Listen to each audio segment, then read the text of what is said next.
Hello princesses! Today I'm going to be talking about my August favourites. I really don't have that many of them, but you guys have been requesting videos that are not reviews such as monthly favourites, so I thought I would do it anyway. I think it's been a while since I've done a generalised favourites video because I did do all of the little different sections of favourites that I did, like favourite bases and favourite eye products and things like that.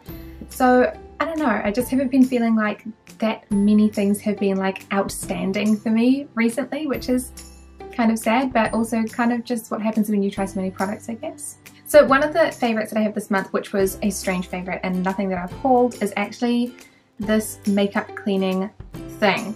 It's called a magic cookie on YesStyle, and it was maybe $5. It was really cheap.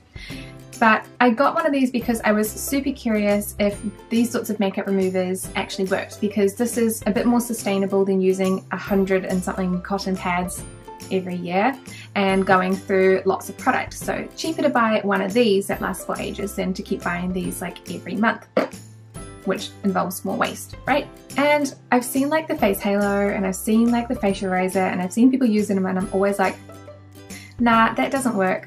There's no way that that works just as well as any other makeup remover, but it actually does. And I was kind of a bit shook at that, because I definitely was absolutely not. It's not going to work that well. It's going to be really terrible, blah, blah, blah. But I'll give it a go because it's really cheap.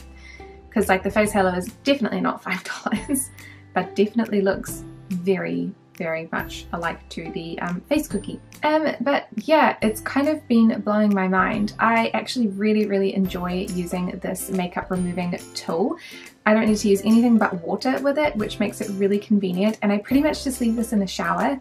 So I get in the shower with a full face of makeup on, and then I can just use this to take the makeup off, including eye makeup. Which, if you guys have heard my stories about eye makeup removers, I have really sensitive eyes, so a lot of makeup removers don't work well for me because they really sting my eyes. It's really painful, and my eyes will still be really sensitive for the rest of the evening, which is very annoying. So this kind of completely negates that, because it actually takes off the makeup, even the waterproof eye mascara that I'm wearing, and it does a really good job of it. So I am very surprised, but very happy about that.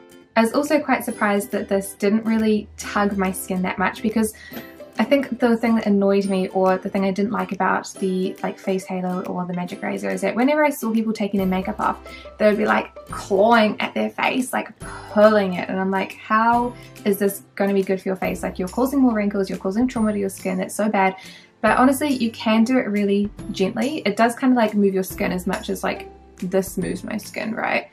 But it actually works really well. And again, I was weirdly surprised at that, but it's a nice surprise. So I would recommend this. I'll leave the link for the cheap YesStyle one in the product description below. And yes, this is filthy, because yes, I have been using it to do my makeup swatches for the day. So I did cheeks and lips today, which is why you can see cheeks and lip stains. My next favourite comes as no surprise, because it is the Lily by Red Esther Bunny palette, and I haven't been this taken with an eyeshadow palette in quite some time, let me tell you. I usually don't really care for eyeshadow palettes that much because I don't wear shadow on a day-to-day basis. I'm not wearing eyeshadow today because I'm going to be teaching afterwards, and I don't want to be too scary for children. This is a really beautiful palette. It's the packaging is gorgeous, the colours on the inside are really beautiful and easy to use. There's a good selection of shimmery colours as well as mattes and satins and things like that. And all in all, I find almost every shade to be useful, with exception to that really light shade there, which I don't find to be that useful, mostly because it's a similar colour to my actual skin tone itself, and it didn't work that well as a base. So other than that shade, they're all so helpful. I love the packaging, and just, yeah, this has absolutely been a favourite of mine. For foundation, I have been absolutely loving the Espoir Pro Tailor Foundation. This is in the Be Glow. I have the shade Vanilla, and this is in a mini size. So this is a big deluxe mini that you have to pay for. So I think it was about $10 US, which seems like a lot, but the foundation itself is also really expensive, so I can't really complain that much. But this has been a solid favourite of mine. It just looks so good on my skin. It's the correct colour, which is hallelujah, and it just looks really nice. There is almost nothing about this that I don't like, apart from that it makes my pores look a little bit pory. I mean, they look like pores anyway, but it doesn't hide anything, and it's expensive. So those are kind of negative points, but at the same time they're not really that negative. And then last but not least, I have some cheek products. So I have two shadows from Becca.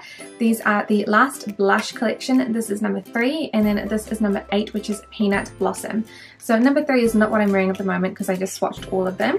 It is the more pinky of the two peachy shades that I really like. So 3 and 4 are really similar.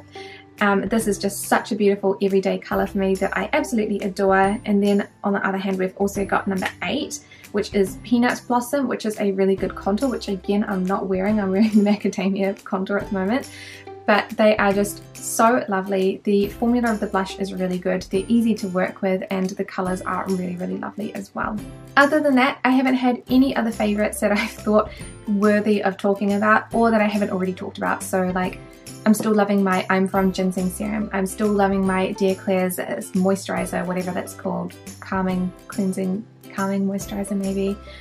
But other than that, nothing else has been really that spectacular apart from these products. So I hope you guys enjoyed hearing about my favourites for the month of August. Thank you guys so much for watching, and I'll see you in the next video. Bye!